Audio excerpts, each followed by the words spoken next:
صلی اللہ علی محمد صلی اللہ علیہ وسلم والصلاة والسلام على سيد الأنبياء والمرسلين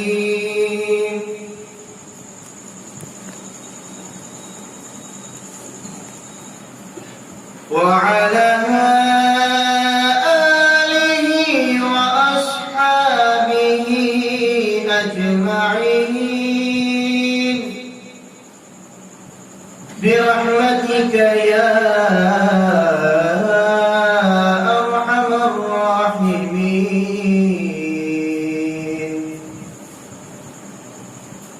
أما بعد فأعوذ بالله من الشيطان الرجيم. بسم الله الرحمن الرحيم.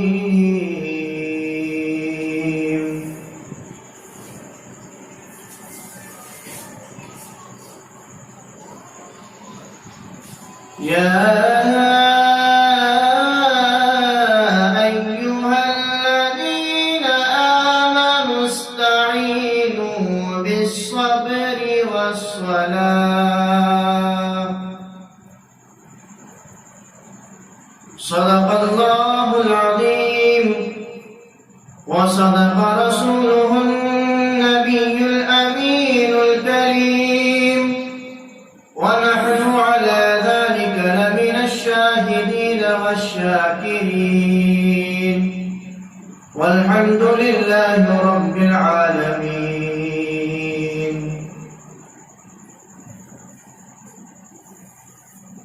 نگاہ ولی میں وہ تاثیر دیکھی، بدلتی ہزاروں کی تقدیر دیکھی.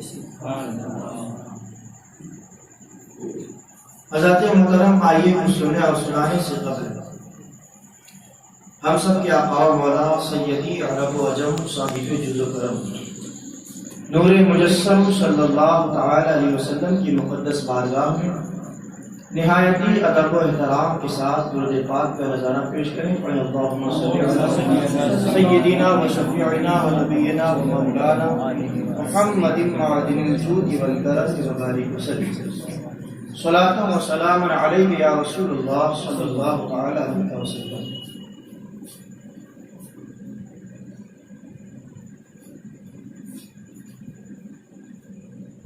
اللہ رب العزت قرآن مجید فرقان حمید میں ارشاد فرماتا ہے،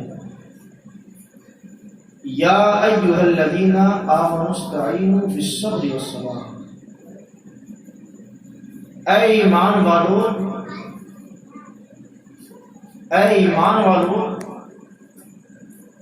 استعانت کرو، اللہ سے مدد چاہو، صبر کے ذریعے اور نماز کے ذریعے. یا ایھا الذین آمنوا استعینوا بالصبر والصلاۃ. اے ایمان والو، مدد طلب کرو صبر کے ذریعے اور نماز کے ذریعے. یہاں پر آ کر ایک بات سمجھ میں آئی کہ یہاں پر دو جماعت ہو جاتی ہے. ایک جماعت تو کہتی ہے کہ استعانت بلا واسطہ جائز، اور ایک جماعت کہتی ہے استعانت بالواسطہ بھی جائز. ایک جماعت کہتی ہے وسیلہ بنانا ناجائز و حرام، ایک جماعت کہتی ہے وسیلہ بنانا جائز. اس آیت کریمہ کو اگر کوئی غور سے پڑھ لے تو اس میں واضح بیان ہے، یا ایھا الذین آمنوا استعینوا بالصبر والصلاۃ. اے ایمان والو، اللہ سے مدد طلب کرو نماز کے توسط سے اور صبر کے توسط سے. بالصبر والصلاۃ جو با داخل ہے، یعنی نماز کے ذریعے سے اور صبر کے ذریعے سے. اب جو لوگ یہ کہتے ہیں کہ اولیاء کرام کے توسط سے یا اولیاء کرام سے مدد مانگنا ناجائز و حرام، یا جو لوگ یہ کہتے ہیں کہ اولیاء کرام کے توسط سے دعا کرنا، انبیاء کرام کے وسیلے سے دعا مانگنا ناجائز و حرام، تو پھر اس آیت کریمہ کا کیا مطلب ہوا؟ اللہ تو صاف فرما رہا ہے کہ مجھ سے مدد طلب کرو، ڈائریکٹ نہیں بلکہ کہہ رہا ہے صبر کے ذریعے اور نماز کے ذریعے۔ تو کیا نماز خدا ہے؟ نماز خدا ہے؟ نماز خدا نہیں ہے۔ صبر کیا خدا ہے؟ خدا نہیں ہے، غیر خدا ہے۔ تو جب جو جماعت والے یہ کہتے ہیں کہ اللہ کے علاوہ کسی سے مدد مانگنا شرک ہے، تو پھر اس کا کیا مطلب ہے؟ اللہ تو فرماتا ہے نماز اور صبر سے مدد مانگو، اور تم کہتے ہو اللہ کے علاوہ کسی سے مدد مانگنا شرک ہے، تو پھر کس کی بات سچی ہے؟ اللہ تو کہہ رہا ہے مدد مانگو مگر صبر کے ذریعے اور نماز کے ذریعے۔ تو پتہ یہ چلا کہ اگر کوئی صبر کے ذریعے مدد مانگے، نماز کے ذریعے مدد مانگے اور اللہ سے دعا کرے تو یہ شرک نہیں بلکہ اللہ کے حکم کی فرما برداری بجا لانا ہے۔ اور جب نماز کے وسیلے سے اگر دعا مانگنا جائز ہے، مدد مانگنا جائز ہے، جو صاحب نماز ہے، جس کے توسط سے اللہ نے ہمیں نماز عطا فرمائی، جس پر نمازوں کے احکام نافذ جو ہے اترے ہیں، اس کے وسیلے سے اگر دعا مانگے جائے تو کیوں دعا قبول نہ؟ کیوں دعا قبول نہ؟ جس کے صدقے میں اللہ نے کائنات کو وجود بخشا، جو مقصود کائنات ہے، جس کے تعلق سے اللہ نے ارشاد فرمایا حدیث قدسی میں ہے لولا کلمہ خلقت الافلاک والارضین، محبوب اگر آپ کو پیدا کرنا مقصود نہ ہوتا تو نہ زمین کو پیدا کرتا نہ آسمان کو پیدا کرتا۔ تو پتہ چلا اولیاء کرام کے توسط سے، انبیاء کرام کے توسط سے بھی دعا مانگنا جائز ہے۔ اگر وہاں غیر خدا سے مدد مانگنا جائز تو یہاں بھی غیر خدا سے مدد مانگنا جائز، مگر مدد جو ہوتی ہے حقیقی مدد فقط اللہ ہی کرتا ہے۔ اعلیٰ حضرت فرماتے ہیں کہ مدد جو مطلق، جو حقیقی مدد ہوتی ہے وہ فقط اللہ کی ذات ہے، وہی مدد کرتا ہے، مگر معنوی طور پر جو دیگر مدد ہوتی ہے وہ اللہ کے برگزیدہ بندے بھی مدد کیا کرتے ہیں۔ اگر کوئی وسیلے کا انکار کرے کہ نہیں صرف اللہ ہی مدد کرتا ہے اور بزرگان دین مدد نہیں کرتے، اس لیے کہ مدد تو اللہ کرنے والا ہے، وہی مددگار ہے، تم لوگ اولیاء اللہ کو مددگار کیوں مانگتے ہو؟ کوئی مدد نہیں کرتا اللہ کے سوا۔ تو پھر قرآن مجید میں اللہ نے یہ جو فرمایا لقد نصرکم اللہ ببدر وانتم اذلہ، کبھی کبھی ایسا ہوتا ہے کہ ایک بات یہ ضابطہ ذہن میں رکھیں، مدد جو آتی ہے وہ اللہ ہی کی طرف سے آتی ہے۔ اگر کوئی ولی بھی مدد کرتا ہے تو حقیقت میں وہ اللہ ہی کی مدد ہے، کوئی نبی مدد کرتا ہے تو حقیقت میں وہ اللہ کی مدد ہے، کوئی فرشتہ بھی اگر آ کر مدد کرتا ہے تو حقیقت میں وہ مدد اللہ ہی کی ہوا کرتی ہے، مگر وہ توسط اسباب کو پیدا فرماتا ہے۔ قرآن مجید میں موجود ہے ولی مدد کرے تو اللہ اس سے اپنی مدد کہتا ہے، فرشتہ مدد کرے تو اللہ اس سے اپنی مدد کہتا ہے۔ آپ جنگ بدر کا واقعہ اٹھا کر پڑھیں، قرآن میں ذکر ہے لقد نصرکم اللہ ببدر وانتم اذلہ، ہم نے مدد کی بدر والوں کی جبکہ وہ بے سر و سامان تھے، ان کے پاس ہتھیار نہیں تھا، تلواریں نہیں تھی، نیزے نہیں تھے، گھوڑے نہیں تھے۔ اللہ نے کیا فرمایا؟ ہم نے مدد کی، ہم نے مدد کی۔ مگر حدیثوں میں کیا آتا ہے؟ جب بدر کے میدان میں فرشتے جمع، جب صحابہ کرام جمع ہوئے، ایک طرف 313 کا لشکر، دوسری طرف 1000 کا لشکر۔ اب جب جنگ آمنے سامنے، جنگ کی صورت اختیار ہو گئی، جب جنگ ہونے کی باری آ گئی، تو آپ ہر بچہ جانتا ہے کہ صحابہ کی مدد کرنے کو آسمان سے کون آیا؟ کون آیا؟ فرشتے آئے۔ تاریخ میں ملتا ہے، احادیث میں ملتا ہے کہ اللہ کے رسول صلی اللہ علیہ وسلم کی مدد کرنے کے لیے آسمانوں سے لشکر آیا، اور وہ لشکر کس نے بھیجا؟ اللہ رب العزت نے بھیجا۔ تو انبیاء کی مدد کس نے کی؟ فرشتوں نے کی۔ صحابہ کی مدد کس نے کی؟ فرشتوں نے کی۔ اور میرے آقا کی مدد کس نے کی؟ فرشتوں نے کی۔ مگر اللہ نے قرآن میں کیا فرمایا؟ لقد نصرکم اللہ ببدر وانتم اذلہ، ہم نے بدر والوں کی مدد کی جبکہ وہ بے سر و سامان تھے۔ پتہ چلا کہ مدد کوئی بھی کرے، چاہے وہ اللہ کا ولی کرے، اللہ کا نبی کرے یا اللہ کا فرشتہ کرے، حقیقت میں وہ مدد اللہ ہی کی ہے۔ پتہ اس سے یہ بھی چلا حقیقت میں مدد تو اللہ کی ہوئی، تو اس سے ایک بات یہ بھی پتہ چلی کہ اللہ کے علاوہ بھی کوئی مدد کر سکتا ہے۔ اللہ کی مخلوق میں اگر اللہ جسے اجازت دے، جسے اختیار دے، وہ بھی مدد کر سکتا ہے۔ تب تو فرشتے مدد کرنے کے لیے آئے، تب تو انبیاء مدد کرنے کے لیے آئے اپنے امت کی، تب تو اولیاء کرام نے مدد کیا۔ تو اس سے یہ بھی معلوم ہوا اس آیت کریمہ سے کہ اللہ کے علاوہ بھی مدد کی جا سکتی ہے، ان سے مدد مانگنا جائز ہے۔ اب اور آگے بڑھتے ہیں، اولیاء کرام کو اللہ رب العزت نے بے شمار اختیار کا فرمایا۔ قرآن مجید میں اللہ رب العزت نے فرمایا اہدنا الصراط المستقیم صراط الذین انعمت علیہم، اے اللہ ہمیں سیدھے راستے پر چلا۔ جب یہ فرمایا اے اللہ ہمیں سیدھے راستے پر چلا، یہ بندہ اپنے رب سے کلام کرتا ہے۔ آپ کو معلوم ہونا چاہیے کہ کسی بھی مذہب میں کوئی وقت ایسا نہیں ہوتا کہ بندہ اپنے معبود سے کلام کرتا ہے، باتیں کرتا ہے، کسی مذہب میں نہیں ہے۔ مگر مذہب اسلام میں کچھ وقت ایسے ہوتے ہیں، برگزیدہ بندے نہیں، جو اولیاء کرام ہیں وہ بندے نہیں، انبیاء کرام جیسے کوئی نہیں، ایک عام سا بندے کے لیے ایک وقت ہوتا ہے کہ وہ اس وقت میں اللہ سے باتیں کرتا ہے۔ جانتے ہیں وہ وقت کون سا ہوتا ہے؟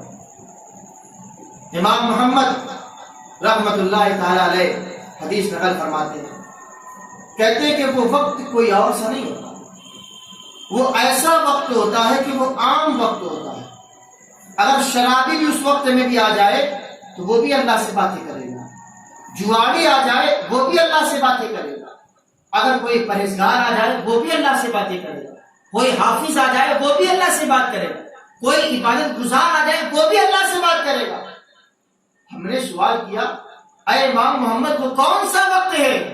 کہا وہ وقت کوئی اور نہیں بلکہ وہ نماز کا وقت۔ جب ایک بندہ جو صبح سے لے کر شام تک گناہوں کے دلدل میں غوطہ زن ہوتا ہے، جسے شریعت سے کوئی مطلب نہیں، نماز سے کوئی مطلب نہیں، احکامات سے کوئی مطلب نہیں، وہ بے شمار جو صبح سے لے کر شام تک گناہوں کے دلدل میں بھرا ہوتا ہے، امام محمد کہتے ہیں کہ جب وہ بندہ بھی اپنے رب کے حضور کبھی اگر نماز پڑھنے آ گیا، ایسے تو ایک ہفتے نہیں پڑھتا، اگر جمعے میں بھی آ گیا، امام محمد کہتے ہیں جب وہ نماز پڑھنے آتا ہے تو جب وہ نماز پڑھنے آتا بھی نہیں، صرف ارادہ کرتا ہے، پروردگار عالم فرماتا اے فرشتوں گواہ ہو جاؤ میرا بندہ میری بارگاہ میں۔ دیکھو ایک رب اپنے بندے سے کتنی محبت کرتا ہے کہ بندہ صرف ارادہ فرماتا ہے، ارادہ کرتا ہے کہ آج میں نماز پڑھوں گا، آج میں عشاء کی نماز پڑھوں گا، اللہ فرماتا ہے اے فرشتوں گواہ ہو جاؤ میرا بندہ میری بارگاہ میں نماز پڑھنے لگا۔ اور حدیث میں یہ بھی آتا ہے جب کوئی نیت کرتا ہے تو اللہ کے فرشتے اللہ رب العزت کی بارگاہ میں اس کے لیے دعا فرمایا کرتے ہیں، دعا فرماتے، ہر قدم کے بدلے اسے ثواب دیا جاتا ہے۔ اور وہی بندہ آپ دیکھیں کہ ہمارے اور آپ کی بارگاہ میں اگر کوئی آئے تو اس کی تیور نہیں بدلتے، اگر وہ بد مزاج ہے تو بد مزاج ہی رہتا ہے، بد معاش ہے تو بد معاش ہی رہتا ہے، شرابی ہے تو شرابی ہی رہتا ہے، بد کلامی کرنے والا ہے تو بد کلامی کرنے والا ہی ہوتا ہے۔ مگر وہی بندہ جب اللہ رب العزت کی بارگاہ میں جاتا ہے تو انداز بدل جاتے ہیں، کلام بدل جاتے ہیں، طریقہ بدل جاتا ہے، اعمال بدل جاتے ہیں، کردار بدل جاتے ہیں، فطرت بدل جاتی ہے، عادت بدل جاتی ہے۔ وہ گناہگار بندہ جو صبح سے لے کر شام تک گالیاں دیتا ہے، مگر جب وہ نماز پڑھنے کے لیے اپنے رب کی بارگاہ میں جاتا ہے، جب وہ اپنے الفاظ اپنی زبان سے اگر کوئی بھی الفاظ نکالتا ہے تو سوائے پاکیزہ الفاظ کے علاوہ کوئی بھی الفاظ نہیں نکالتا، کھڑا ہوتا ہے تو سب سے پہلے کہتا ہے اللہ اکبر۔ سب سے بڑی ذات اگر کسی کی ہے تو وہ اللہ رب العزت کی ذات ہے۔ اب دیکھو ہماری بارگاہ میں آئے تو بد کلامی کرتا ہے، اور اللہ کی بارگاہ میں جائے تو اپنی زبان سے جو سب سے پہلا لفظ بھی ادا کرتا ہے تو کہتا ہے اللہ اکبر، اللہ کی ذات سب سے بڑی ہے۔ پھر اس کے بعد کیا کرتا ہے؟ بسم اللہ الرحمن الرحیم پڑھ کر استعاذہ تعوذ اور تسمیہ پڑھنے کے بعد اب وہ کلام کو شروع کرتا ہے. نماز میں ہوتا ہے بندہ. اب دیکھیں رب کی رحمتوں کا اس پر نزول ہونا شروع ہو جاتا ہے. امام محمد تفصیل سے لکھتے ہیں, کہتے ہیں کہ ایک گناہگار بندہ جب اپنے رب کے حضور آتا ہے تو ایسا نہیں ہوتا کہ رب اس پہ نظر رحمت نہیں فرماتا. اگر گناہگار بھی آتا ہے تو اللہ کی رحمتوں کا اس پر ایسا نزول ہوتا ہے کہ وہ اپنے رب سے بھلائی کے علاوہ کچھ بھی نہیں مانتا ہے. کھڑے ہونے کے بعد کہتا ہے الحمدللہ رب العالمین, تمام تعریف اس رب کی جو سارے عالم کا رب ہے, مالک ہے, خالق ہے. تو امام محمد کہتے ہیں رب اس سے کہتا ہے, ہم تو رب کو نہیں سن سکتے, مگر امام محمد کہتے ہیں رب اس بندے سے کہتا ہے اے میرے بندے تو نے سچ کہا. دیکھو کتنا پیارا لمحہ وہ ہے کہ بندہ اپنے رب سے کلام کر رہا ہے اور رب اس سے فرماتا ہے اے میرے بندے تو نے سچ کہا. امام محمد کہتے ہیں, حدیث میں نقل فرماتے ہیں, یہ حدیث لکھتے ہیں موطا امام محمد, موطا شریف کی کتاب ہے حدیث, کہتے ہیں الحمدللہ رب العالمین. جب وہ کہتا ہے اے میرے رب ساری تعریف تیرے لیے, رب کہتا ہے اے میرے بندے تو نے سچ کہا.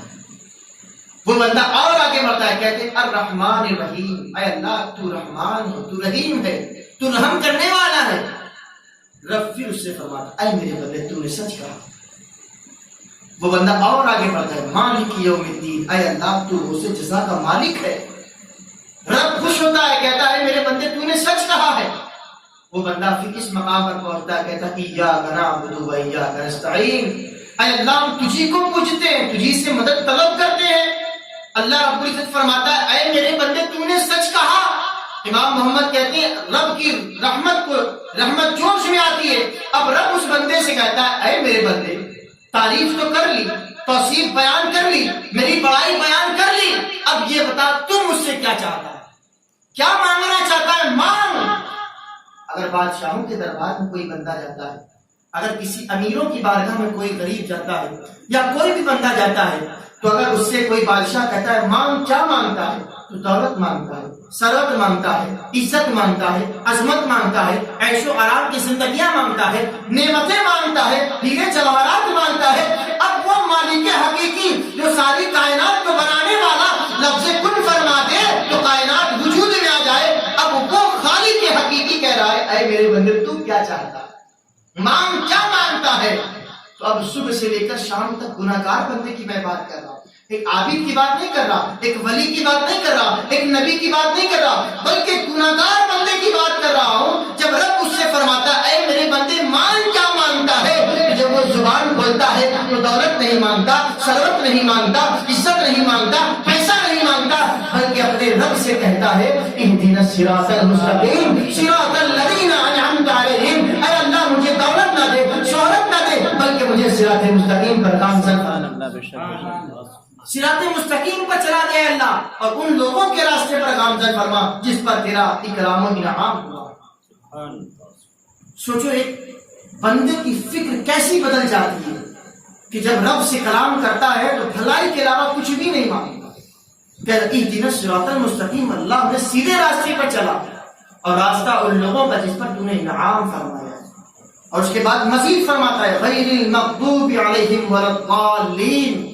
امام محمد کہتے ہیں جب یہ آیت کریمہ ختم کرتا ہے اے اللہ اس راستے پر نہ چلانا جس پر تیرا غضب ہوا, یا گمراہوں کے راستے پر نہ چلانا. اور جب وہ آمین کہتا ہے, امام محمد کہتے ہیں پروردگار عالم اس بندے سے کہتا ہے اے میرے بندے تو نے سچ کہا, اور جو تو نے مانگا میں سب کچھ تجھے عطا کرتا. سوچو نماز کتنی بڑی دولت ہے کہ اگر بندہ نماز میں کھڑا ہو جائے اور اپنے رب سے مانگے تو رب فرماتا ہے میں نے تجھے جو کچھ تو نے مانگا میں تجھے سب عطا کر رہا ہوں. اب بندہ بتاؤ فارغ ہونے کے بعد اگر اپنے رب سے دعا کرے, مناجات کرے, تو کیوں کر اس کی حاجت پوری نہ ہو, کیوں کر اللہ اس کی مدد نہ فرمائے, کیوں کر اللہ اس کی پریشانی کو دور نہ فرمائے. مگر بات یہاں پر یہ ہے کہ ہم نماز ہی نہیں پڑھتے, نماز ہی نہیں پڑھتے تو مناجات کیسے کریں گے, اللہ کی بارگاہ میں سجدہ ہی نہیں کرتے تو دعا کیسے کریں گے. آج کے ضابطے کے حساب سے میں آپ سے بات کرتا ہوں. آج کل ہمارے پاس، ہر کسی کے پاس، پیران نظام کے پاس، علماء کرام کے پاس یہ لوگ آتے ہیں، حضرت تعویذ دے دیے، بہت پریشانی ہے، دعا کر رہا ہوں دعا قبول نہیں ہوتی، دعا قبول نہیں ہوتی۔ اللہ کے رسول صلی اللہ علیہ وسلم ارشاد فرماتے ہیں کہ اللہ رب العزت نے مسلمانوں کو 2 ہتھیار عطا فرمایا۔ ایک ہتھیار تو وہ جو آپ جانتے ہیں، تلواریں، نیزے، ہر زمانے کے اعتبار سے ہتھیار بدلتے ہیں، ایک ہتھیار تو یہ ہوا۔ اللہ کے رسول فرماتے ہیں دوسرا ہتھیار وہ ہے جو کسی مذہب میں نہیں ہے، وہ کیا ہے؟ میرے آقا نے فرمایا اللہ رب العزت نے دوسرا ہتھیار تمہیں دعا کا، تم اللہ سے دعا کرو، یہ ہتھیار ہے، تمہارا ہتھیار ہے، تم نماز پڑھ کر اللہ سے دعا کرو، تمہاری دعا ضرور قبول کی جائے۔ مگر بندہ نماز نہیں پڑھتا، اللہ کو یاد نہیں کرتا، اس لیے اس کی دعا قبول نہیں ہوتی۔ امام ابن حجر عسقلانی، امام ابن حجر مکی علیہ رحمۃ اللہ رضوان الزواجر کے اندر ایک روایت لکھتے ہیں، کہتے ہیں کہ جو لوگ نماز نہیں پڑھتے، کیا فرماتے ہیں؟ کافر کے بارے میں نہیں فرما رہے، منافق کے بارے میں نہیں فرما رہے، بد عقیدوں کے بارے میں نہیں فرما رہے، کس کے بارے میں فرما رہے؟ وہ جو مسلمان ہو کر نماز نہیں پڑھتے۔ کیا فرماتے ہیں؟ جو لوگ جان بوجھ کر نماز چھوڑتے ہیں، آخرت میں انہیں تو سزا ملے گی، مگر اللہ رب العزت انہیں دنیا میں بھی سزا دے دیتا ہے۔ اور وہ سزائیں کیا ہیں؟ کہتے ہیں سب سے پہلی سزا بے نمازیوں کو دنیا میں یہ ملتی ہے کہ اس کے عمر سے برکت اٹھا لی جاتی ہے۔ مشاہدہ کریں آپ، آج جو ہمارے بوڑھے لوگ ہیں پہلے کے، وہ آج 80 سال 90 سال جی رہے ہیں، جو آج کی جنریشن کے لوگ ہیں 25 سال میں انتقال ہو رہا ہے، حادثاتی موت ہو رہی ہے، نوجوان کتنے مر رہے ہیں، آج لوگوں کی عمر 50 سال سے اوپر جاتی ہے، انتقال ہو جاتا ہے۔ کیا وجہ ہے؟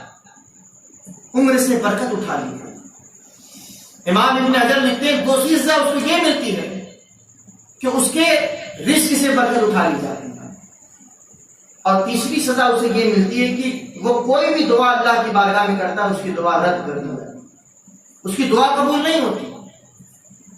اب دوسرا مسئلہ یہ بھی آتا ہے کہ آج کل تو پیروں کا زمانہ ہے، ہر کوئی پہنچ جاتا ہے پیروں کے پاس، حضرت دعا کر دیجیے، حضرت تعویذ دے دیجیے، حضرت یہ کر لیجیے، حضرت وہ کر دیجیے۔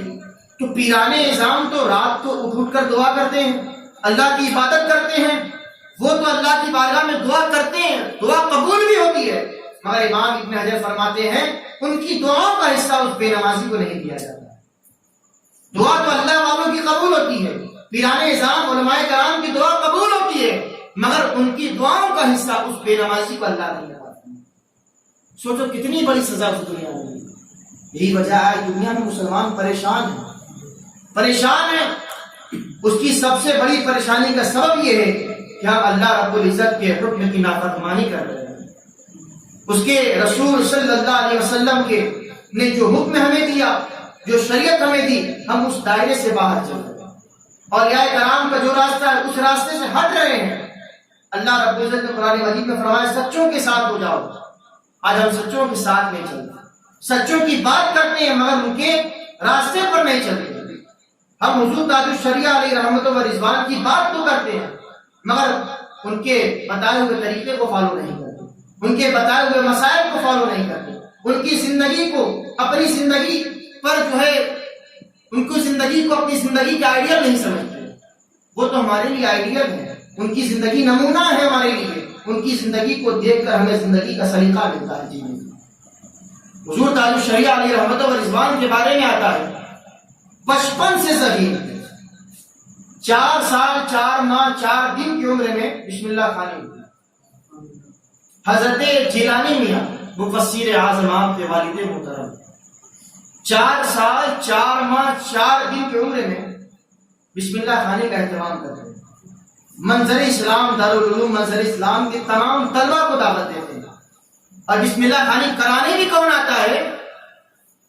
کوئی معمولی شخصیت بسم اللہ خانی کرانے کے لیے نہیں آتی، بلکہ نانا جان بزرگ مفتی اعظم ہند علی رحمۃ اللہ بسم اللہ خانی کراتے ہیں۔ اور ابتدائی تعلیم حضور تاج الشریعہ علیہ رحمۃ اللہ رضوان نے اپنے والد ماجد سے حاصل کی، اور ان کے اساتذہ کرام میں حضرت خواجہ مظفر حسین رحمۃ اللہ تعالی علیہ، یہ فرماتے ہیں، کہتے ہیں حضور تاج الشریعہ علیہ رحمت و رضوان کو بچپن سے مطالعے کا بڑا شوق تھا۔ کہتے ہیں ہم نے اپنی نظروں سے دیکھا کہ کبھی کبھی ایسا ہوتا کہ حضور تاج الشریعہ مفتی اختر رضا خان علیہ رحمت و رضوان اپنے گھر سے یا مدرسے سے نکل کر اگر مسجد کی جانب بھی آتے اور ان کے ہاتھوں میں اگر کتاب ہوتی تو راستے میں بھی کتاب کھول کر مطالعہ کیا کرتے، چلتے ہوئے بھی کتاب پڑھا کرتے تھے، بیٹھ کر بھی کتاب پڑھا کرتے تھے۔ اور فرماتے ہیں جیسے جیسے آپ بلاغت کے قریب پہنچے ویسے ویسے آپ علم میں اضافہ ہوتا گیا۔ آپ حضور مفتی اعظم ہند علیہ رحمت و رضوان کے بڑے چہیتے تھے، بڑے لاڈلے تھے۔ جب 1963 میں حضور تاج الشریعہ علیہ رحمت و رضوان نے کو مصر جانے کا جب ارادہ ہوا، ان کے گھر والوں نے یہ کہا کہ اب یہ بچہ مصر میں جا کر عربی ادب کی تعلیم حاصل کرے۔ جب 1963 میں حضور تاج الشریعہ علیہ رحمت و رضوان مصر کی یونیورسٹی جامعہ ازہر میں جب آپ تشریف لے گئے، 3 سال آپ نے وہاں تفسیر قرآن اور حدیث کا شعبہ میں آپ نے علم حاصل کیا، 3 سال۔ اور 1965 میں آپ کے والد ماجد حضرت جیلانی یہاں مفسر اعظم کا وصال ہوا۔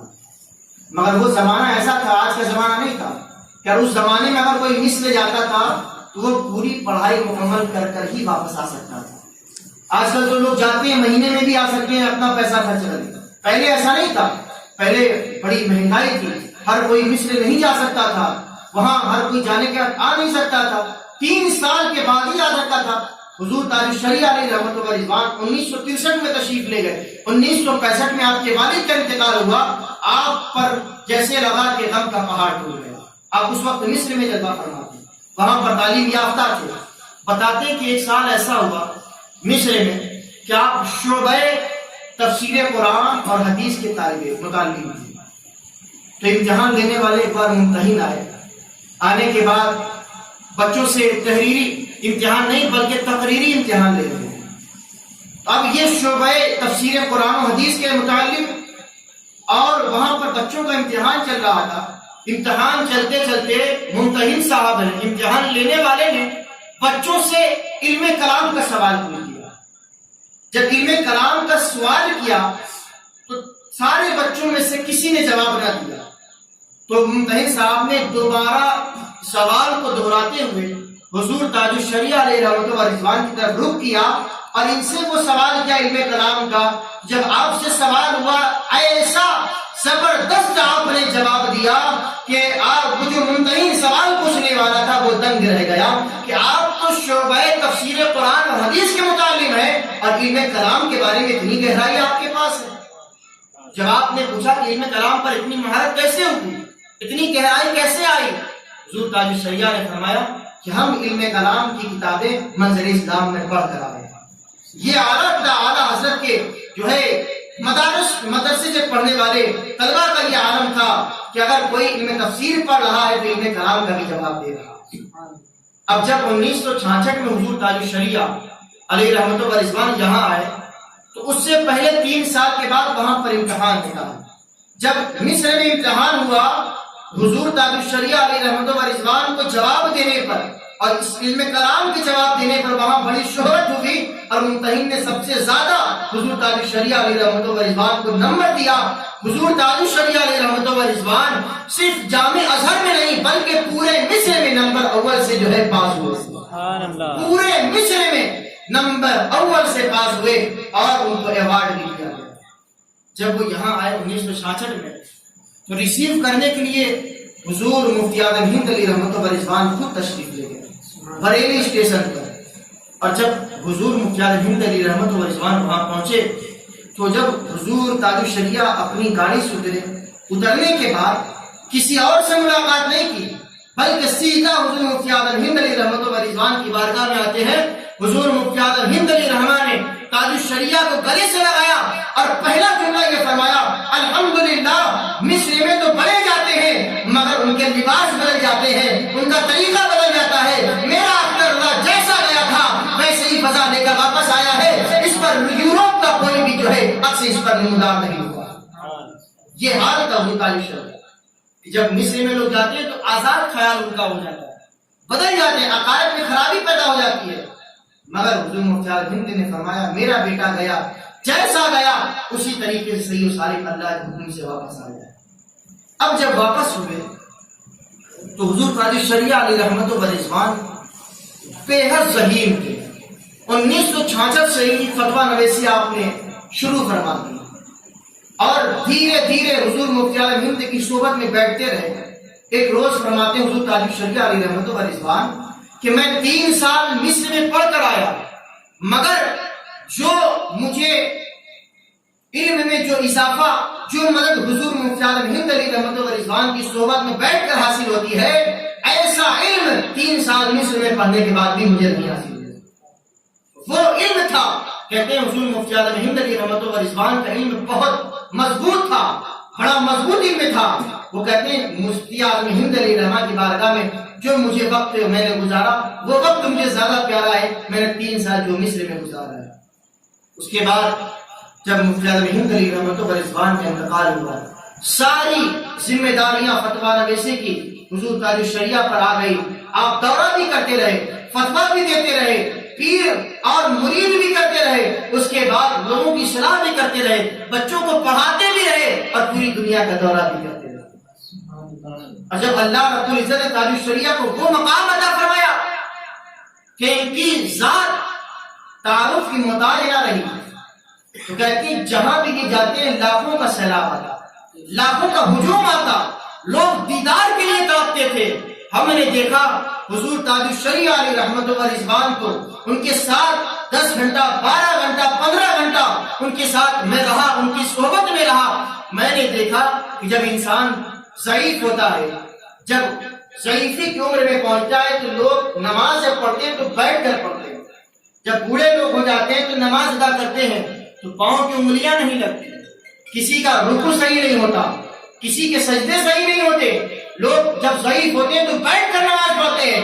حضور تاج الشریعہ علیہ رحمت و رضوان جب آخری مرتبہ بنارس میں آئے، ان کے ساتھ جب ہم نے نماز پڑھی، حضور تاج الشریعہ علیہ رحمت و رضوان کی نماز کا یہ عالم تھا کہ سنت کے مطابق ساری پوری نماز ادا کر رہے تھے، نہ فرائض میں کوئی کمی تھی، نہ سنت کے ادا کرنے میں کوئی کمی تھی۔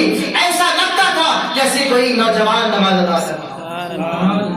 یہ انداز حضور تاج الشریعہ علیہ رحمت و رضوان کا کہ ضعیفی کے عالم میں بھی نماز ایسے ادا کرتے ہیں، مکمل شرائط کی پابندی کے ساتھ، فرائض کی پابندی کے ساتھ، سنت کی پابندی کے ساتھ۔ ایسی نمازیں تو نوجوان بھی نہیں ادا کیا۔ ایک مرتبہ کا واقعہ ہے، حضور تاج الشریعہ علیہ رحمت و رضوان ایک شہر میں تشریف لے گئے۔ اللہ والے جو ہوتے ہیں ان کی زبان سے جب کوئی کلمات نکلتے ہیں تو اللہ کی بارگاہ میں مقبول ہوا کرتے ہیں۔ اللہ اپنے بندوں کی بات کو کبھی خالی جا نہیں دیتا۔ بخاری شریف کی ایک حدیث ہے، اس کے مفہوم یہ ہے، اللہ کے رسول صلی اللہ علیہ وسلم نے فرمایا، جلد 1 پہلے جلد میں کی حدیث موجود ہے۔ اللہ کے رسول فرماتے ہیں کہ میری امت میں کچھ اللہ کے بندے ایسے بھی ہیں جو اگر کسی بات پر قسم اٹھا لے تو اللہ ان کی بات کو پورا فرما دیتا ہے۔ یہ اولیاء اللہ کی شان ہوتی ہے، اگر وہ قسم کھا بیٹھے تو اللہ ان کی قسم کو پورا فرماتا ہے، اگر وہ کچھ کہہ دے تو اللہ ان کی بات کو پوری فرما دیتا ہے۔ حضور تاج الشریعہ علیہ رحمت و رضوان ایک شہر میں تشریف لے گئے، وہاں پر ایک مظلوم رہتے تھے، ایک مظلوم رہتے تھے، اور وہ آج کل کے مظلوم نہیں جو ہے نام نہاد مظلوم گالیاں دیں اور شریعت کو برا بھلا بھی کہیں اور کہتے ہیں کہ ہم طریقت پر عمل کرنے والے۔ ایک بات ذہن میں رکھیے گا، اللہ والے جو بھی ہوں وہ کبھی شریعت سے مقابلہ نہیں کرتے۔ طریقت والے کتنے بھی بلندی پر پہنچ جائیں، شریعت سے مقابلہ نہیں کرتے۔ کوئی بھی اپنے آپ کو اللہ والا کہتا ہو اور شریعت کا مقابلہ کرے تو وہ کبھی اللہ کا ولی نہیں ہو سکتا، وہ شیطان ہوگا۔ حضرت منصور حلاج رحمت اللہ تعالی کتنے بڑے مظلوم تھے، انہی کے زمانے میں حضرت شبلی رحمت اللہ تعالی بہت بڑے عالم دین اور اللہ کے ولی، مگر دونوں کے مرتبے میں فرق تھا، اور یہ کرام میں بھی مرتبے ہوا کرتے ہیں۔ سارے ولی ایک مرتبے پر فائز نہیں ہوتے، جو جس کیٹیگری کا ہوتا ہے، جیسا ہوتا ہے پروردگار عالم اسے منزل عطا فرماتا ہے۔ شیخ شبلی بہت بڑے عالم تھے، اللہ کے ولی تھے۔ حضرت منصور حلاج بہت بڑے اللہ کے ولی اور مظلوم تھے۔ ایک دن کا واقعہ ہے، حضرت منصور اللہ مظلوم. اب مظلوموں کا حال یہ ہوتا ہے کہ وہ اپنی حالت میں نہیں رہتے. انہیں کھانے سے مطلب نہیں ہوتا, پینے سے مطلب نہیں ہوتا. وہ صوم وصال رکھتے ہیں, روزہ پر روزہ رکھتے ہیں, صبح سے لے کر شام تک پیاسے ہوتے ہیں, یعنی 40 دن لگاتار روزہ رکھا کرتے ہیں. وہ مظلوم ہوا کرتے ہیں. انہیں کھانے سے مطلب نہیں. ان کی زبان پر اگر کچھ جاری رہتا ہے تو وہ فقط اللہ کا ذکر ہوتا ہے. اگر زبان کھولتے ہیں تو اللہ کا ذکر کرتے ہیں, اٹھتے ہیں تو اللہ کا ذکر کرتے ہیں, بیٹھتے ہیں تو اللہ کا ذکر کرتے ہیں. وہ وہی ذات کی حضرت منصور اللہ رحمۃ اللہ تعالی علیہ. امام غزالی نے لکھا اپنی کتاب میں کہ منصور اللہ رحمۃ اللہ تعالی علیہ بیٹھے ہوئے, کسی نے آ کر پوچھا آپ کا نام کیا ہے؟ کہا انا الحق. عربی کا لفظ ہے انا الحق, اس کا معنی ہوتا ہے میں خدا ہوں. مگر ان کا ارادہ نہیں کہنا تھا کہ میں خدا ہوں. ان کا مقصد نہیں تھا, یا وہ یہ نہیں کہہ رہے تھے کہ میں خدا ہوں. مطلب یہ تھا کہ ان کی زبان پر اولیاء اللہ جو ہوتے ہیں مذہوب ہوتے ہیں, اللہ کا ذکر اتنا کرتے ہیں, حق ہو کا ذکر اتنا کرتے ہیں کہ وہ اللہ کے نام کے علاوہ کسی نام کو نہیں پہچانتے, یہاں تک کہ وہ اپنا نام بھی بھول جاتے ہیں. اگر کوئی ان سے ان کا نام بھی پوچھتا ہے تو کہتا ہے حق. تو ان سے پوچھا لوگوں نے آپ کا نام کیا ہے؟ کہا انا الحق. لوگوں نے کہا یہ تو کہہ رہے ہیں کہ میں خدا ہوں. حضرت منصور اللہ نے جب یہ کی باتوں کو سننے کے بعد اب علماء کی بارگاہ میں آتے ہیں. حضرت شیخ شبلی رحمۃ اللہ تعالی علیہ قاضی تھے, مفتی تھے. ان کی بارگاہ میں آنے کے بعد لوگوں نے دریافت کہ حضرت ایک شخص ہے ایسا کہتا ہے انا الحق, میں خدا ہوں, کیا حکم ہوگا؟ وہ اسلام کا زمانہ تھا, اسلامی حکومت تھی, اسلامی جو ہے احکام نافذ تھے. منصور اللہ کی ان باتوں پر حضرت شیخ شبلی رحمۃ اللہ تعالیٰ نے فتویٰ دے دیا کہ یہ کفر ہے, جس نے بھی ایسا کہا اسی گردن مار دی جائے. اب دیکھیں وہ طریقت والے, یہ شریعت والے. فتویٰ جیسا آپ مفتی سے پوچھیں گے, مفتی لفظ کے مطابق ویسا فتویٰ دیتا ہے. تو گویا وہ شریعت پر عمل کیا. جب فتویٰ دے دیا, بادشاہ اسلام کے پاس چلا گیا, منصور حلاج کو قید کر لیا گیا. جب منصور حلاج کو قید کیا گیا تو یہ نہیں کہتے ارے ہم شریعت کو نہیں مانتے, ہم تو طریقت والے ہیں. وہ تو جانتے ہیں وہ اللہ کے جو ہے ولی تھے, اور حقیقت میں وہ ولی تھے, ڈھونگی بابا نہیں تھے. جب قید خانے میں ڈالا گیا تو مسکراتے ہوئے قید خانے میں چلے گئے. وہ جانتے تھے یہ جو حکم نافذ ہوا ہے یہ شریعت کے مطابق نافذ ہوا ہے. وہ شریعت جو مصطفیٰ کی ہے, وہ قانون جو مصطفیٰ نے فرمایا بنایا ہے, اس قانون کے مطابق, اس لفظ کے مطابق ان پر جو ہے گردن کاٹنے کا حکم آیا گیا. قید خانے میں ڈال دیا گیا. کچھ لوگوں کو معلوم چلا کہ منصور حلاج قید خانے میں پہنچے. وہاں پر پہنچنے کے بعد عرض کرنے لگے حضور محبت کیا ہے؟ سوال کیا محبت کیا چیز ہے؟ حضرت منصور حلاج رحمۃ اللہ تعالی علیہ فرماتے ہیں اس کا سوال میں تمہیں اس وقت دوں گا جب مجھے مقتل کی طرف لے کر جایا جائے گا, یعنی جب میری گردن مارنے کے لیے, قتل کرنے کے لیے مجھے لے جایا جائے گا, اس وقت میں تمہیں اس کا جواب دوں گا. 3 دن کے بعد جب آپ کو قتل کرنے کے لیے لے کر جانے لگے لوگ, تو راستے میں وہ شخص کھڑے تھے, کہنے لگے حضور آج تو جواب بتا دیں محبت کیا ہے. دیکھیں اللہ کے ولی, اللہ کے بندے کا جملہ دیکھیں کیا ہے. وہ عشق کرنے والے لوگ ہیں, عشق حقیقی ان کو ہوتا ہے اللہ سے. جب ان سے پوچھا محبت کیا ہے حضور, کہتے ہیں محبت کی ابتدا ہے جلنا. کیا فرمایا؟ محبت کی ابتدا ہے اس کی یاد میں جلنا, اور اس کی انتہا ہے اس کی یاد میں مر جانا. یعنی وہ محبت کی کہ میں اللہ کا ذکر کر رہا تھا, جل رہا تھا, آج میں محبت کی انتہا کو پہنچنے والا ہوں. آج میری گردن کاٹی جائے گی, میں اپنے رب سے ملاقات کرنے والا ہوں, میرا وصال ہونے والا ہے, میں اپنے رب سے ملنے والا ہوں. آج میری ملاقات میرے رب کی بارگاہ میں, میری حاضری ہونے والی ہے, میری ملاقات رب سے ہونے والی ہے. اب گردن مار دی. جب شیخ شبلی رحمۃ اللہ تعالی علیہ کو معلوم چلا اتنے بڑے ولی منصور حلاج کے خلاف میں نے فتویٰ دیا, بڑا غمزدہ ہوئے, رونے لگے. کیا ہوگا, وہ تو اللہ کے اتنے بڑے ولی مظلوم تھے, جبکہ یہ شریعت پر عمل کرنے والے تھے. شیخ شبلی رحمۃ اللہ علیہ فتویٰ بھی غلط نہیں کیا, مگر پھر بھی غمزدہ ہیں. اللہ کے ولی کے خلاف فتویٰ میں نے دیا. رونے لگے. دوسرے دن حضرت منصور حلاج رحمۃ اللہ تعالی علیہ کی قبر مزار شریف پر گئے. جا کر رونے لگے, حضور میرا کیا ہوگا, فتویٰ تو میں نے دیا, میں نہیں جانتا تھا وہ آپ تو اللہ کے برگزیدہ بندے ہیں, مظلوم ہیں. اتنے میں وہ اپنی قبر سے جلوہ افروز ہوئے. سبحان اللہ. اور حضرت منصور حلاج اپنی قبر سے جلوہ افروز ہوئے، ہونے کے بعد فرمایا، مسکرا رہے تھے، مسکراتے ہوئے فرمایا اے شبلی اللہ نے میری مغفرت فرما دی۔ اب جب یہ فرمایا اللہ نے میری مغفرت فرما دی، شیخ شبلی رحمۃ اللہ تعالیٰ علیہ سر و قطار رونے لگے، اللہ نے آپ کی تو مغفرت فرما دی، میرا کیا ہوگا؟ شیخ شبلی نے جب یہ فرمایا، حضرت منصور حلاج نے کہا اے شبلی اللہ نے تیری بھی مغفرت فرما دی۔ وہ حیرت کرنے لگے، وہ کیسے؟ منصور حلاج نے کہا ارے میرا معاملہ اللہ جانتا ہے، تو اللہ نے میری مغفرت فرما دی، اور تو نے شریعت پر عمل کیا، اللہ نے تیری بھی مغفرت فرما دی۔ دیکھو کیسے کیسے اللہ کے ولی ہوتے، تو شریعت کے دامن کو چھوڑ کر کبھی کوئی ولی نہیں بن سکتا۔ منصور حلاج کو قتل کرنے جب جا رہے تو یہ نہیں فرمایا وہ طریقت الگ ہے اور شریعت الگ ہے، بلکہ وہ جانتے تھے کہ یہ جو احکام نافذ ہوا ہے رسول اللہ کی شریعت کے مطابق نافذ ہوا۔ یہی طرح اللہ کے ولی ہوتے ہیں جو زبان سے کہتے ہیں اللہ کی بارگاہ میں مقبول ہو جاتے ہیں۔ ایک شہر میں حضور تعالی شریعہ علیہ رحمۃ و رضوان کا پروگرام تھا، وہاں پر جانا تھا تو وہاں پر ایک مجذوب رہا کرتے تھے، تو جس دن حضرت کا پروگرام تھا اس سے ایک دن پہلے اس مجذوب کا انتقال ہوا، اور جب اس مجذوب کا انتقال ہوا تو ان کا وصال کے بعد ان کا ہاتھ پیر سب سمٹ گیا اور گٹھلی کی طرح ہو گیا، ایک دم اکڑ گیا، اور بندے کے بعد پاؤں ہاتھ پیر سب سمٹ گیا، ایک دم گٹھلی کی طرح ہو گیا۔ وہاں کے عالم پریشان، وہاں کے ڈاکٹر پریشان، وہاں کے لوگ پریشان، آخر معاملہ کیا ہے؟ اب ان کو سیدھا کیسے کیا جائے؟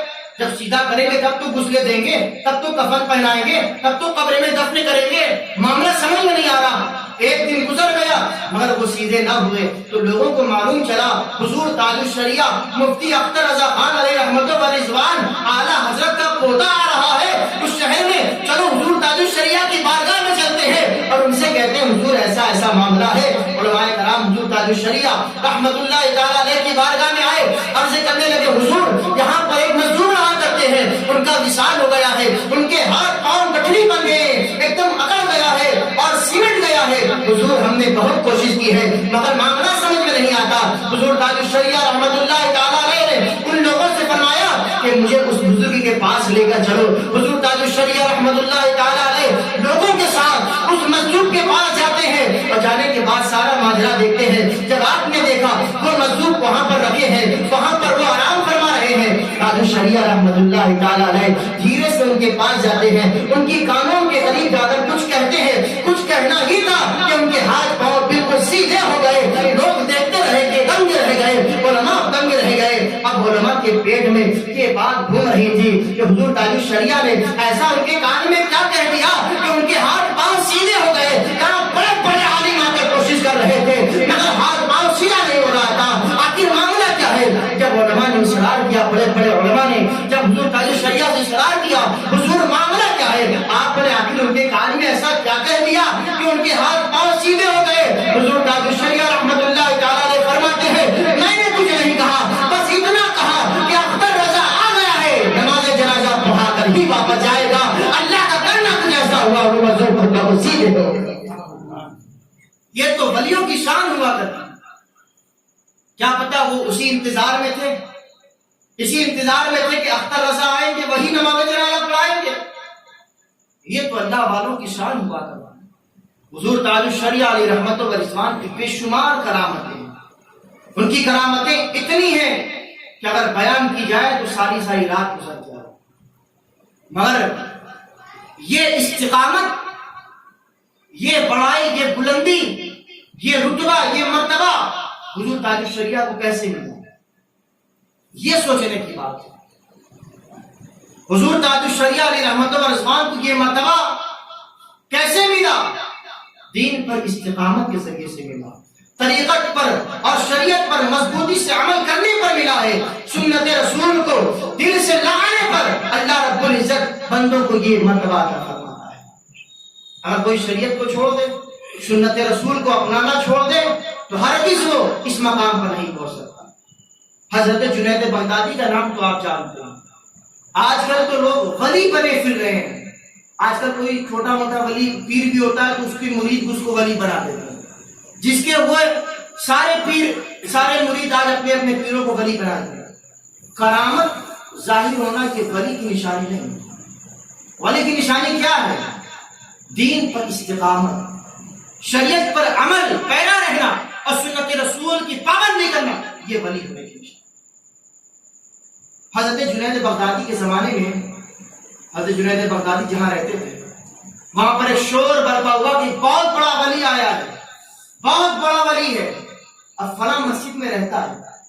جب ان کے کانوں میں بار بار صدا آتی رہی، حضرت جنید بغدادی رحمۃ اللہ تعالی علیہ نے ارادہ کیا کہ چلو اس ولی سے ملاقات کر کے آتے، بڑی کرامتوں کا ظہور اس سے ہو رہا ہے، بڑا لوگ اس کی طرف کھینچے چلے جا رہے ہیں، لوگوں کے درمیان اس کا چرچا ہے، چلو دیکھتے ہیں وہ کیسا اللہ کا ولی ہے، چلے ہم بھی تو اس کی دسترسی کر کر آتے ہیں۔ اس لیے کہ جو اللہ کا ولی ہوتا ہے وہ دوسرے کی عزت بھی کرتا ہے، ایک عام آدمی کی بھی عزت کرتا ہے، ایسا نہیں ہوتا کہ اپنی چمکانے کے چکر میں دوسرے کی برائی کرتا ہے۔ جنید بغدادی نے ارادہ کیا چلو اس سے ملاقات کر کے آتے ہیں۔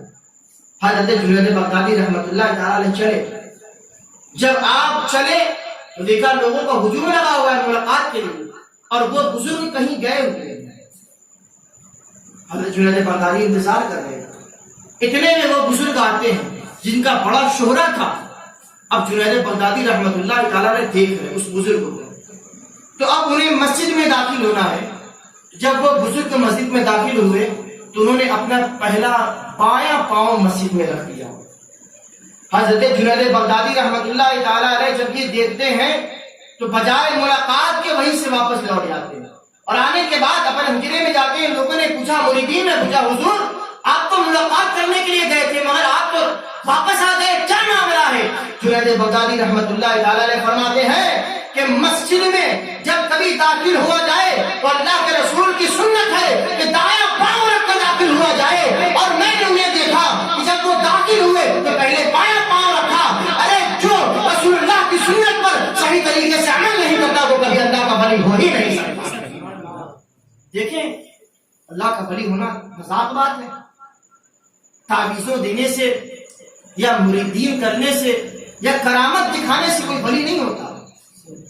سنت پر جو عمل پیرا ہوتا ہے، شریعت پر جو عمل کرتا ہے وہ اللہ کا ولی ہے، ورنہ وہ تو اس سے بھی کرامتی کو ظہور ہوا تھا۔ مگر جنید بغدادی نے کیا فرمایا کہ اللہ کے رسول کی سنت ہے دایاں پاؤں رکھ کر مسجد میں داخل ہو، اور اس نے اس سنت کو ترک کر دیا، لہذا وہ اللہ کا ولی نہیں ہو سکتا۔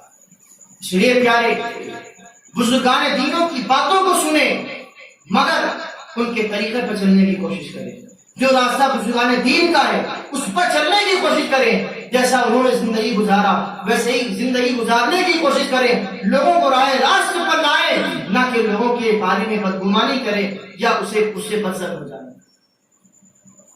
آپ کسی کے قریب جائیں گے تب تو اسے سمجھائیں گے، بدزن ہو جائیں گے تو کیسے سمجھائیں گے؟ بدزن ہونے کی ضرورت نہیں ہے، اگر کوئی سننی ہے بھٹک گیا ہے اسے سمجھاؤ، بارہا سمجھاؤ، راہ راست پر آنا اور اسے دین کی توفیق دینا، ہدایت کی توفیق دینا، یہ اللہ کے راستے پر ہے۔ اللہ سے دعا کرو اللہ اسے ہدایت دے گا۔ آج کا وہ مبارک منظر ہے کہ کل حضور تاج الشریعہ علیہ رحمت و رضوان کا عرس ہے، اور یہ ایسا دن ہوتا ہے کہ اس دن اگر ان کے وسیلے سے کوئی دعا کرتا ہے تو اللہ اس کی دعا کو قبول فرماتا ہے۔ ایک آخری بات کر کر میں رخصت ہونا چاہوں گا۔ عرس جو ہوتا ہے اس کا مطلب کیا ہوتا ہے یہ سمجھاتا کیا ہے؟ عرس کا مطلب کیا ہوتا ہے؟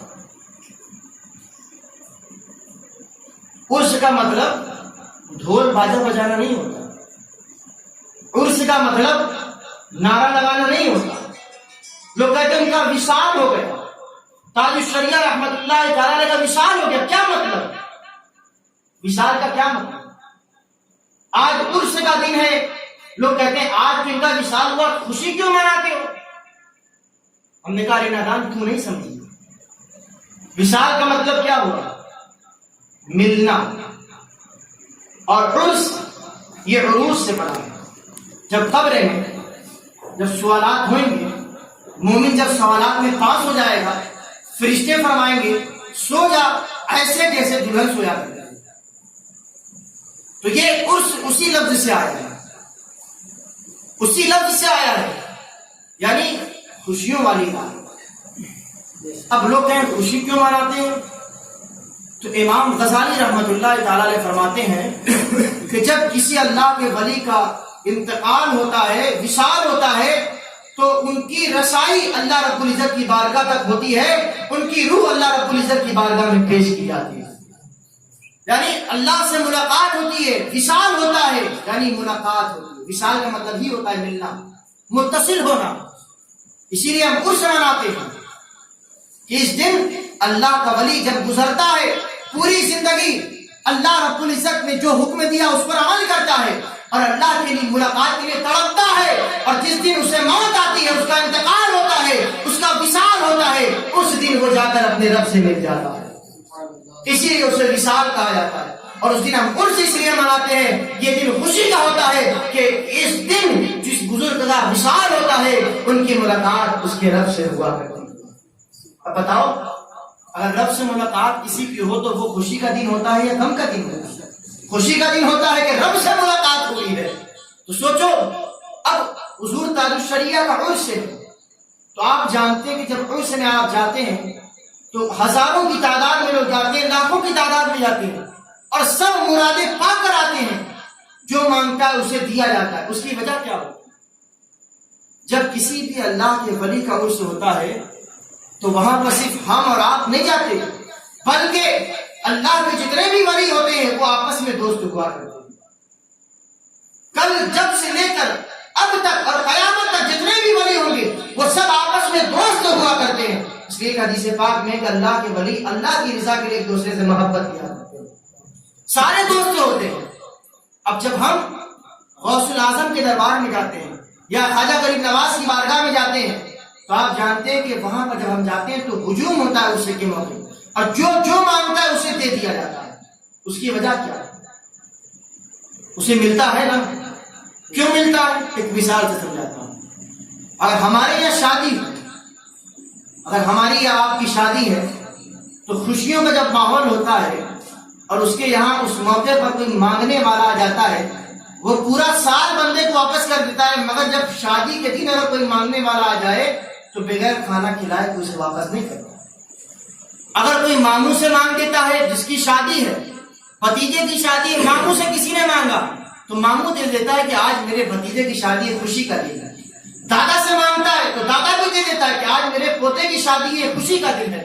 بھائی سے مانگتا ہے تو بھائی بھی دے دیتا ہے، کہتا ہے آج میرے بھائی کی شادی ہے۔ باپ سے مانگتا ہے تو باپ بھی دے دیتا ہے کہ آج میرے بیٹے کی شادی ہے۔ یعنی جب خوشی کا ماحول ہو اور مانگنے والا آ جائے، جس کسی سے بھی مانگے تو ضابطہ یہ ہوتا ہے کہ خوشی کے ماحول میں سب جو کوئی جہاں ہوتا ہے وہیں سے دے دیتا ہے۔ اسی لیے ہم بزرگان دین کے عرس میں جاتے ہیں کہ وہاں صرف ہم اور آپ نہیں، غوث اعظم بھی آتے ہیں، خواجہ غریب نواز بھی آتے ہیں، قطب الدین بختیار کاکی بھی آتے ہیں، نظام الدین اولیاء بھی آتے ہیں، اعلیٰ حضرت بھی آتے ہیں، مفتی اعظم ہند بھی آتے ہیں۔ اگر ہم جیسا قداگر اگر حضور تاج الشریعہ رحمۃ اللہ تعالیٰ علیہ کی بارگاہ میں چلا جائے، حالانکہ ان کی مزار کے قریب نہ ہو، ہجوم بہت زیادہ ہو، کہیں بھی موجود ہوتا ہے تو وہاں پر اولیاء کرام کا جمگٹا ہوتا ہے۔ کل سے لے کر آج تک جتنے بھی ولی ہوتے ہیں سب لوگ وہاں حاضر ہوتے ہیں، اور جب ہم جیسا فقیر وہاں پر پہنچتا ہے اور مانگتا ہے حضور تاج الشریعہ علیہ رحمۃ اللہ رضوان سے، تو اس دن تاج الشریعہ رحمۃ اللہ تعالیٰ علیہ صرف نہیں دیتے بلکہ اس دن غوث اعظم بھی دیا کرتے ہیں، خواجہ غریب نواز بھی دیا کرتے ہیں، اور اس لیے دیا کرتے ہیں کہ آج میرے دوست کے مثال کا دن ہے، آج تو خوشی کا دن ہے۔ جو جہاں سے مانگتا ہے، کسی کو غوث اعظم دیتے ہیں، کسی کو خواجہ غریب نواز دیتے ہیں، کسی کو نظام الدین اولیاء دیتے ہیں، جہاں جو غریب موجود ہوتے ہیں اس مانگنے والے کو عطا کرتا ہے۔ اسی لیے ہم عرس میں جاتے ہیں کہ اس دن کا فیض کچھ الگ ہوتا ہے۔ اس دن صرف صاحب مزار سے نہیں ملتا، جو بندہ جس مقام پر کھڑا ہوتا ہے، جو بزرگ اس کے قریب ہوتے ہیں وہ اسے عطا کرتے ہیں، جو مانگتا ہے جائز چیز وہ اسے مل جاتی ہے۔ اس لیے ہم عرس کی محفلیں سجاتے ہیں، عرس کے موقع پر فاتحہ کرتے ہیں اور ان کے توسط سے اللہ سے دعا کرتے ہیں، اور بے شک اللہ رب العزت اپنے ولیوں کے توسط سے ہماری دعا کو قبول فرماتا ہے۔ پروردگار عالم سے دعا ہے ہم تمام مسلمانوں کو حضور تاج الشریعہ علیہ رحمۃ و رضوان کے طریقے کو چلنے کی توفیق عطا فرمائے۔ استغفر اللہ ربی من کل ذنب واتوب الیہ۔ اختر قادری خلد میں چل گیا، خلد واہ ہر قادری کے لیے۔ السلام علیکم ورحمۃ اللہ وبرکاتہ۔